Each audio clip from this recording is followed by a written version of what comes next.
Welcome to another episode of Talking Spoilers.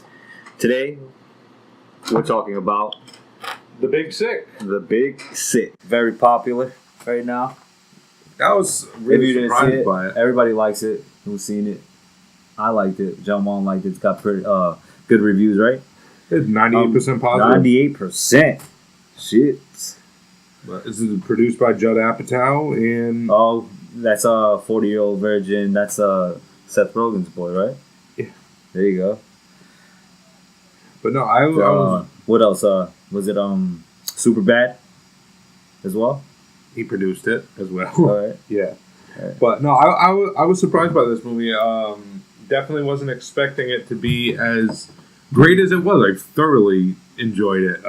And what made the movie even better was finding out at the end credits, this movie was based on a true story. I did not realize that the director and star of this movie, Kumail Nanjiani. I know I'm gonna mispronounce that, but no. Kumail, him and his wife. This movie's based on their real life dealings, and now that it made me love the movie even more. Like I said, the dialogue is really strong. It's witty. It's heartfelt. It feels realistic. He's been in a couple of movies, and I've seen him with other comedians talking. Oh yeah, he's very funny. He's a very funny guy. He plays a supporting character in movies. So, but like I said, he ended up writing this himself. It was good to see him in a lead role. Like he's doing good. He did great. He did great in the role. And now he just recently signed on to do an action cop comedy with John Cena. So yeah, he could be doing bigger things. But this was genuinely good. R-rated comedy where the dialogue feels real, and there's a lot of good moments in this movie. For me, what works the most probably is the subplot between him and his family. Those scenes, those scenes are good to watch, and they have great chemistry together, and the scenes are really funny. Yeah.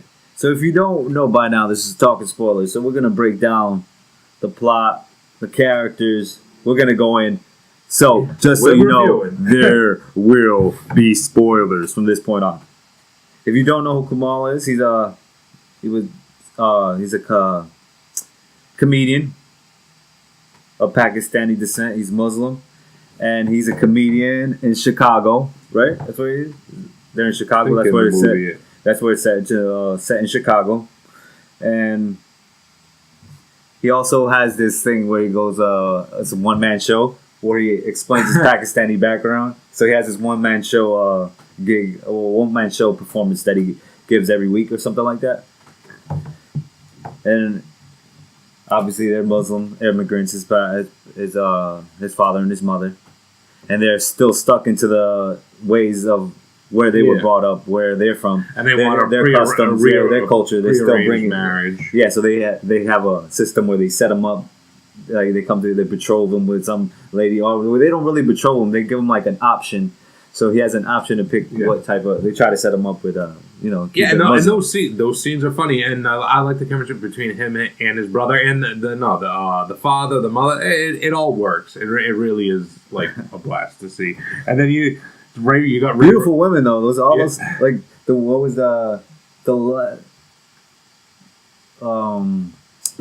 that he actually spent time with, and the one he actually spent time to. She was mad funny, and she was witty too. She was like how they thought that she wasn't able to speak. Yeah. I mean, I feel like this movie was kind of unpredictable when that scene happened when he meets that girl. I kind of feel you got his. All right, but before we get into that, the main plot is he meets this girl. They fall in love. They're together for probably a few. They're together for a few months. You got to tell her. Wait, before anything, all great love stories, you have to tell how they first met. You can't glance over that. You can't brush over that. So, how did they meet? I don't remember. You don't remember? They meet at a party. No, right? They don't. No, he's doing his bit. He's doing his show. Oh yeah, he's doing his stand up. He's saying some jokes, and he was like, I forget the exact joke, but she did. Well, she didn't heckle him. She did. She was because she went woo, right, and he constitutes that as a heckle. Wooing is a heckle for him. That's what he said. Well, yeah, no, they hit it off, and then the movie progresses. Probably like 38 minutes into the movie, where again the relationship seems like it had realistic dialogue. It was a one-night stand. Remember that. It started off as a one-night stand, and then it blossomed. All right, but they're doing this beautiful relationship. They're doing this. No, because I want to get to this point. You forget their banter between each other back and forth. They're like, "Yeah, we're not going to be together." He moonlights. You don't know what. You forget his moonlight job is. He's an Uber driver. Yeah, he's an Uber. You find out when they have a one-night stand. He goes and gets gets her an Uber. She goes to get an Uber, and then he's the driver as well. It's funny. I just had to throw that in. That was like that how they met, and how that one night stand blossomed it's definitely a feel good relationship, a feel good movie. Like I said, I was surprised.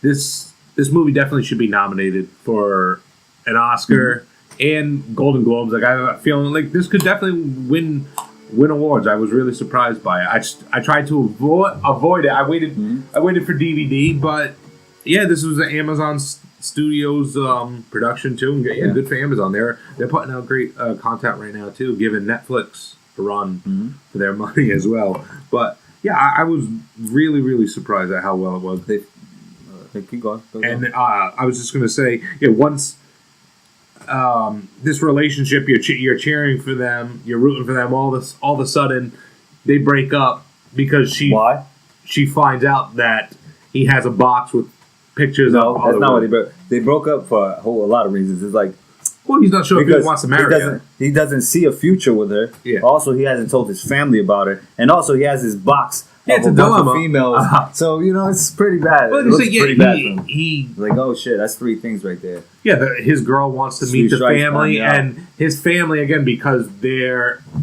set in their ways. They don't want him to date a white girl, marry her. She has to be Indian. She has to be no, it's not Indian. It's Pakistani. That's Muslim. That's like Middle Eastern. All right. Well, yeah. So they want her. They want her.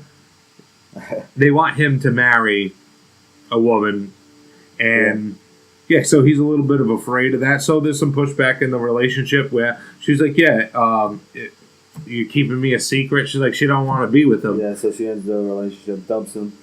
And then all of a sudden, she gets sick in one scene. It happens real quick where, she winds up in a coma. And he is distraught about it because he still has feelings. I see he was trying to get over her, but he still has feelings for her. And then when he finds out she's in a coma, he decides to again, the movie feels natural where he checks up on her in the hospital. And then it's a little awkward because he meets the parents of her family, and you got Ray Romano, who you don't normally see in a movie, not a lot of movies, but he's in this. He does a great job as the husband.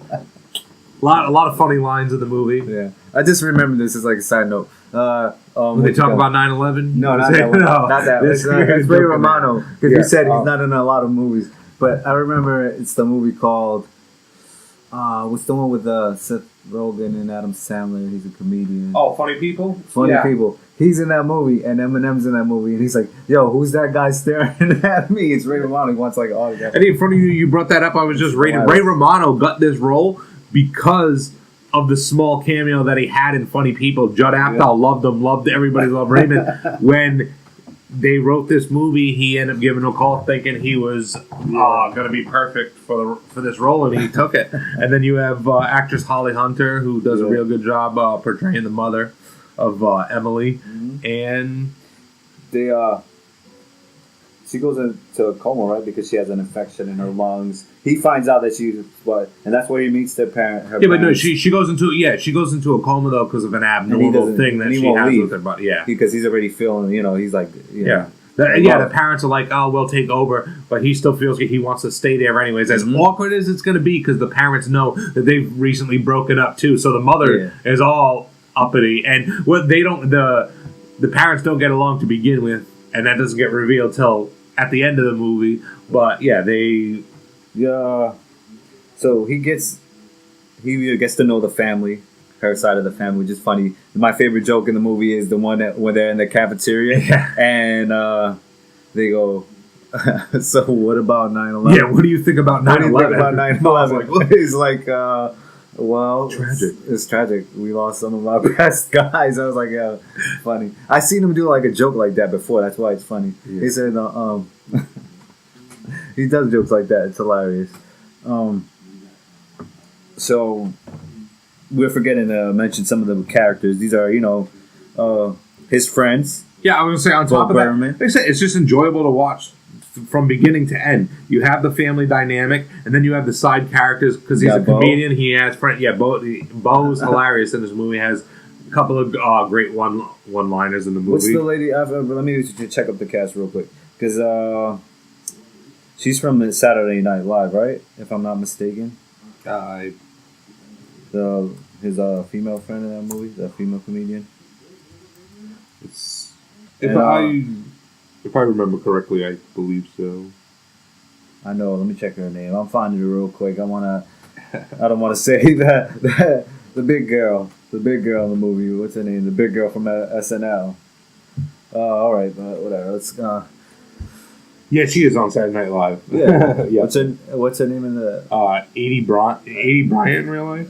Yeah. So she's pretty funny. She's in the movie, and the family's definitely funny. His family, his side of the family. Every time they have dinner, his brother's funny. His dad is hilarious. His dad thinks he has style, right? His father. And I think the movie does a good job. Like I said, I feel like the movie was unpredictable, and even by the end, once she gets out of a coma, you're cheering for them to get together, but it doesn't necessarily mean that they were going to. The way that they had played it off too, and I was like, you would think they were going to do. It would be cliche like other romantic comedies. I'm saying at the ending of the movie when he tells her, "Oh, I'm going to be going away to Chicago. Oh, he's going away to New York. He's leaving. He's moving away. He's not going to see her anymore." They even have this a scene where he's about to get into a car. You think they would do like the little cliche thing where the last second she ran to him or whatever he stopped and he's like, "No, I can't do this." He straight up moves and the movie's about to end. You're like thinking, they're gonna it was enjoyable, but no, they put the little twist the little spin at the end where he's doing a stand-up comedy and she does the wooing again to heckle him, and she did make it down. Yeah, like I said, you were definitely cheering for them to get together. Since this is a even though story. She's in a coma and doesn't talk to this movie, you cheered for that. Yeah, like for the majority of the relationship. Yeah, especially after the relationship that he establishes with the family. You feel it feels real. It feels. I think probably the month jump was when they were together. You know what I mean? Probably that's what it was. We didn't get to see the whole. They were together for like 2-3 months. I mean, this movie would have worked good as a TV series too. You could have done that. It's very funny, yeah.